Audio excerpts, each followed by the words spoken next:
2022-23 సంవత్సరంలోని గణేష్ నిమజ్జనానికి ప్రభుత్వం ఏ విధంగా అవకాశం ఇచ్చిందో అదే విధంగా అవకాశం ఇవ్వాలని భాగ్యనగర్ గణేష్ ఉత్సవ సమితి ప్రధాన కార్యదర్శి రాజవర్ధన్ రెడ్డి కోరారు.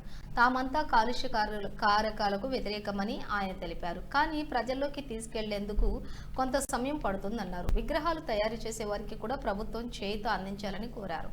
హైకోర్టు ఉత్తర్వుల పేరు మీద అనేక వదంతులు వ్యాపిస్తున్నాయని, విగ్రహాల నిమజ్జనం శాంతియుతంగా ఎటువంటి అడ్డంకులు లేకుండా జరిగేలా ప్రభుత్వం చూడాలని విజ్ఞప్తి చేశారు.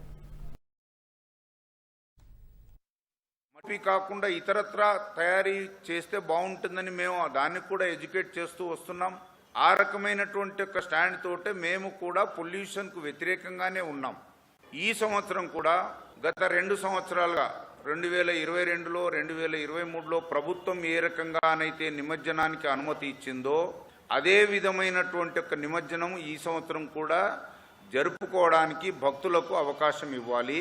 ఏ రకమైనటువంటి ఒక నిబంధనలు కూడా పెట్టకూడదు.